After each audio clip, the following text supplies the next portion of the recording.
Muraho neza abakunzi baba ku Mutima TV, mudukurikire uko bwije n'uko bukeye. Imana nibaha umugisha, tugiye kongera gusangira ijambo ry'Imana, ariko mureke tubanze dushime Imana kubera ineza yayo n'uburinzi yagiye idushyiraho. Kuba ugejeje aya masaha nanjye ugejeje iki gihe ngihumeka, ntabwo ari ko bw'imbaraga zanjye cyangwa ubushake bwanjye, ahubwo ni Imana. Mureke tubanze twiragize Imana kugira ngo tugumye no kuganira ku ijambo ry'Imana. Turagushimye Mana, turagushimiye kuri mwiza, tugushimiye neza yawe n'imbabazi zawe. Turagushimiye uburyo ki wabanye natwe ukaturinda iminsi yose yatambutse, ndetse n'uyu munsi utwongerera iminsi yo kuba izina ryawe nirishimwe. Waturindiye ahantu hagiye hatandukanye, mu bikorwa bigiye bitandukanye, ariko turagushimiye yuko uri Imana ishoboye byose. Muri aka kanya rero tugiye kongera kumva ijambo ryawe Mana, haba abadukurikiye bari impande zigiye zitandukanye z'iyi si, Mana ubahe umugisha, ubagire neza kandi ubiteho. Nanjye ugiye kuvugira ijambo ryawe unyambike imbaraga kuko uri Imana. Bwana ugumye kudushyigikira, rigire icyo rikora, rigire icyo rirema, ryomora imitima y'abababaye, rihumuriza abababaye kuko ushobora byose. Bwagumye kubana natwe rero, icyubahiro n'ikuzo n'ibyawe none n'iteka ryose, amena. Nimureke tubanze turirimbe umuririmbyi uvuga ngo iby'Imana ikora biradutangaza. Ni umuririmbyi wa 45 mu ndirimbo z'agakiza. Ndaririmbaho nk'ibitero 3 gusa, ugumya gutekereza iby'Imana yagiye gukorera, uburyo bitangaje. Imana nishimwe cyane.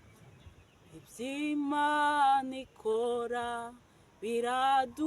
biradutangaza, nta n'uwabimenya uko biri, ariko icyo nzi ni uko iby'Imana ishaka hari ibyo nkwiriye gukora, ariko icyo nzi ni uko iby'Imana ishaka hari ibyo nkwiriye gukora. Urugendo ntabwo nabimenya byose, ariko nzi ko nzabimenya. Ni kuki turizwa n'ibyago biriho, kandi ari ibyo mu gihe gito. Ni kuki turizwa n'ibyago biriho, kandi ari ibyo mu gihe gito. Yesu nzi ko ufite amagare ibihumbi, harimo n'iryo wangeneye. Icyo wampitiye mo nukugira ngo nzagere mu ijuru amahoro. Icyo wampitiye mo nukugira ngo nzagere mu ijuru amahoro. Icyo wampitiye mo nukugira ngo nzagere mu ijuru amahoro. Imana nishimwe cyane. Iby'Imana ikora biradutangaza, ntawabimenya uko biri. Imana ntihabwa icyubahiro. Ngo ariko icyo nzi neza ni uko ibyo byose nzabimenya uko biri. Imana nishimwe cyane. Ngo ariko icyo nkwiye gukora ni iby'Imana igize ute ishaka mu gihe nk'iki. Nicyo nkwiye gukora muri uyu mwaka, nkwiye gukora iby'Imana igize ute, iby'Imana ishaka. Imana ntihabwa icyubahiro. Ngo kandi mu rugendo ntabwo twabimenya, ariko ngo tuzi yuko tuzagira ute, tuzabimenya. Imana nishimwe cyane. Ngo dufite ibyiringiro bifite umumaro yuko tuzagira ute, tuzamenya iby'Imana ishaka. Imana nishimwe cyane. Ngo kandi nk'uko Eliya yajyanwe n'ingoga, ngo nanjye niko nzava mu isi. Imana nishimwe cyane. Ufite uko uzava mu isi, nanjye mfite uko nzava mu isi. Ahubwo duharanire gukora neza iby'Imana ishaka, iby'Imana ishima, kugira ngo tuzagere mu ijuru amahoro. Imana nishimwe cyane. Kuko Satani agenda adutega imitego myinshi uko bwije n'uko bukeye, ariko rata uko Imana ishaka niko dukwiye kugira gukora. Pasiwadi ni ukumenya iby'Imana ishaka, ko ari ibyo ukwiye gukora mu gihe nk'iki, ko ari byo nkwiye gukora kugira ngo nzagere mu ijuru amahoro. Nta rundi rufunguzo usibye gukora iby'Imana ishaka. Imana ntihabwe icyubahiro. Tugiye gusoma ijambo ry'Imana riboneka mu butumwa bwiza uko bwanditswe na Yohana. Turasoma duhereye ku murongo waho wa 9 turahera ku murongo waho wa mbere. Ni ibice 9, umurongo wa mbere turageza ku 9. Tugiye kuganira ku ijambo ry'Imana, ariko ntabwo ari ubwa mbere ryumvishe, ariko ndakwifuriza ko uyu munsi ryagira aho rigukura, ryagira aho rikugeza mu gihe nk'iki. Imana nishimwe cyane. Ubutumwa bwiza uko bwanditswe na Yohana ni ibice 9 duhere ku murongo waho wa mbere turageza ku 9. Umutwe w'amagambo uranditse ngo Yesu akiza uwavutse ari impumyi. Imana nishimwe cyane. Yesu akiza umuntu wavutse ari iki? Ari impumyi. Ngo akigenda abona umuntu wavutse ari impumyi. Imana nishimwe cyane.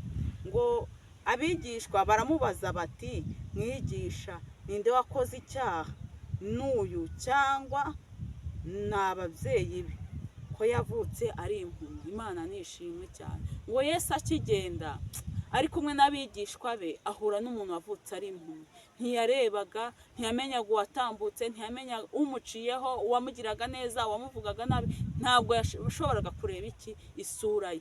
Ngo abigishwa be baramubaza ngo ese uyu muntu kameze gutya, ni ababyeyi be bakoze icyaha cyangwa ni we? Ubwo bumvaga yuko hari ibyo mu muryango byagize ute? Byabakurikiranye, byaba byaramukurikiranye. Kuri 3 Yesu arabasubiza ati, uyu nta cyaha yakoze cyangwa ababyeyi be, ahubwo ni ukugira ngo imirimo y'Imana yerekanirwe muri we. Imana nishimwe cyane. Yesu arabitegereza, areba imitima yabo, areba ibyo batekereza, kuko umuntu yari mu kigeragezo, buri wese avuga icyo ashaka, akavuga ibyo abonye. Ariko Yesu ni wowe ufite urufunguzo, niwe ufite urufunguzo rw'ibizaba kuri wowe. Arabasubiza ati, uyu nguyu nta cyaha yakoze, n'ababyeyi be nta cyaha bakoze, ngo ahubwo ni ukugira ngo imirimo y'Imana yerekanirwe muri we. Imana nishimwe cyane.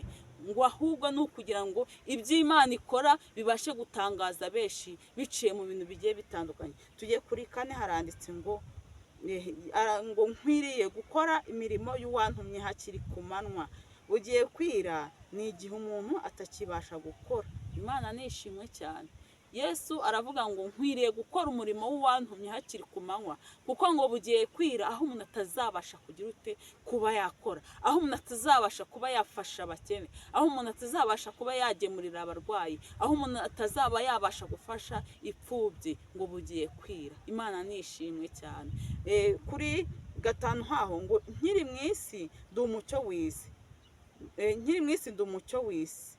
6 ngo amaze kuvuga atyo acira amacandwe hasi, ayatobesha kondo, akamusiga ku maso. Imana nishimwe cyane. Akimara kuvuga yuko ari umucyo w'isi, kakwiye gukora umurimo w'uwamutumye hakiri ku manywa. Nk'uko nawe hari ibyo Imana yagutumye gukora muri iyi si, nk'uko nawe ufite umumaro mu gihe nk'iki urimo cyo gukorera Imana. Ngo acira amacandwe hasi, ngatoba kondo, amaze kugatoba asiga ku maso ya wa muntu. Imana nishimwe cyane. Imana ntihabwe icyubahiro. Mu gihe nk'iki hari ibyo Yesu aje gukora ku buzima bwawe, hari ibyo Yesu aje guhindura. Mu gihe nk'iki babona bibaza ati se kuba bamwabura buzima ni impamvu ze cyangwa n'iz'imiryango? Hoya, Yesu afite igisubizo. Yesu niwe ufite urufunguzo. Ni ukugira ngo imirimo y'Imana igaragarire muri wowe. Nta ruhare wabigizemo. Kuba urwaye uburwayi bugiye butandukanye, nta ruhare wabigizemo, ahubwo ni ukugira ngo Imana nigukiza ujye uvuga imirimo y'Imana. Imana nishimwe cyane. Kuri 7 aramubwira ati, genda wiyuhagire mu kidendezi cy'Isilowamu. Hasobanurwa ngo yaratumwe. nuko aragenda ariyuhagira agaruka ahumutse. Imana nishimwe cyane.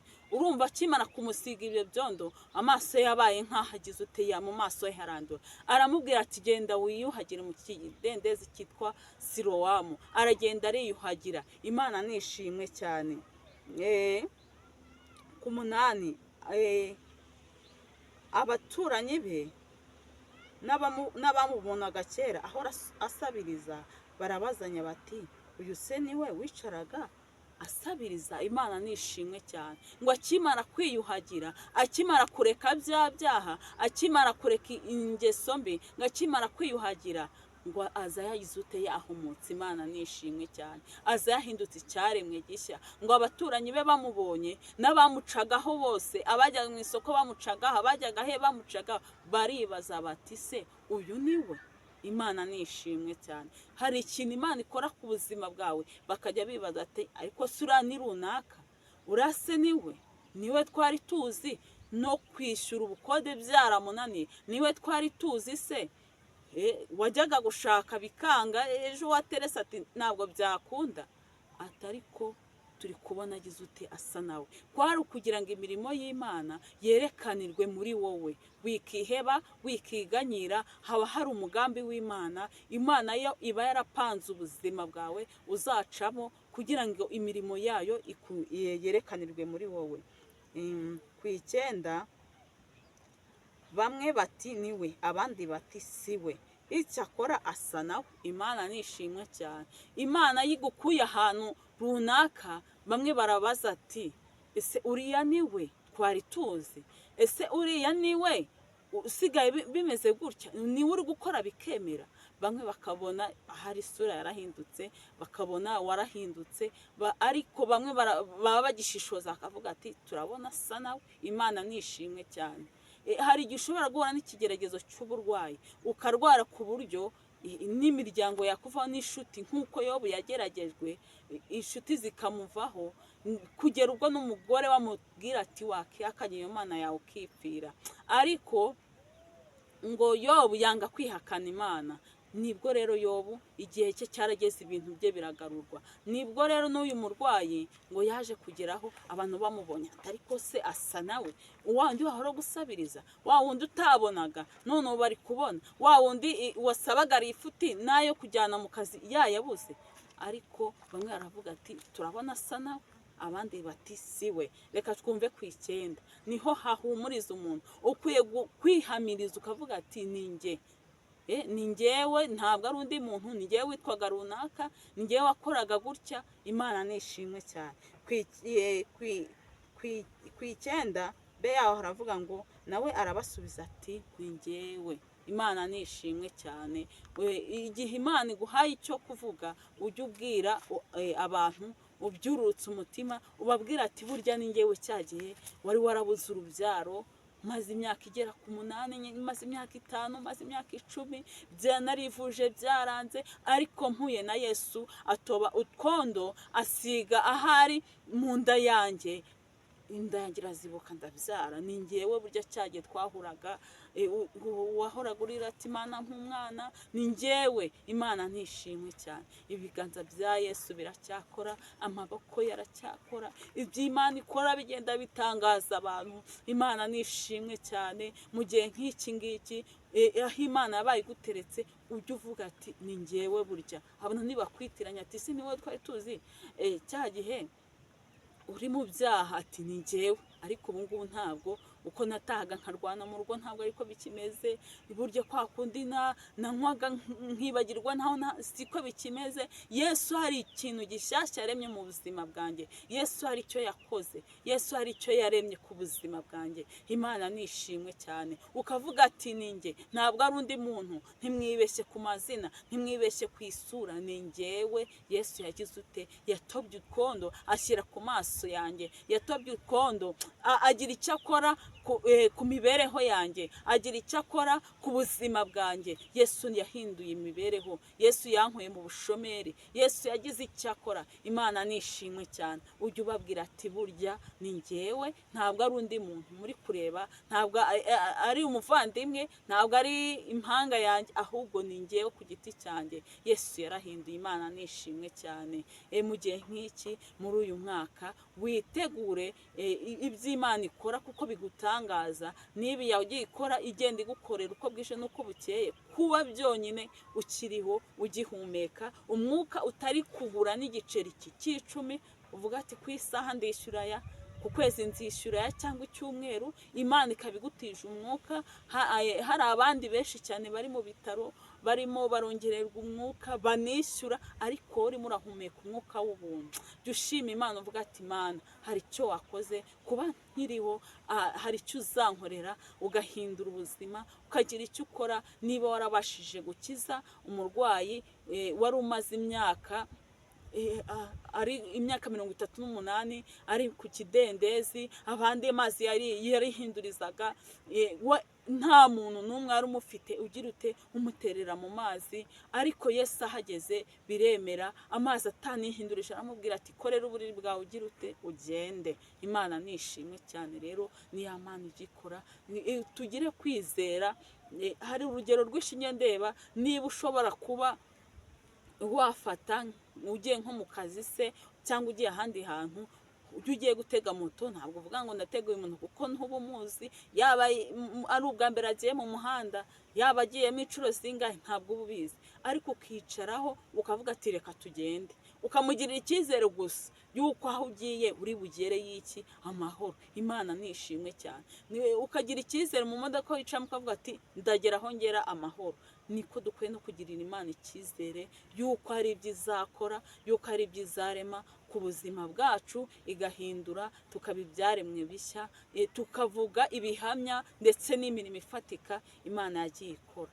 Mu gihe nk'iki rero, mureke rero tugumye gukora ndetse tunashaka iby'Imana ishaka, nk'uko umuririmbyi yaririmbye ngo ariko icyo nkwiriye ni ugukora iby'Imana ishaka. Imana nishimwe cyane.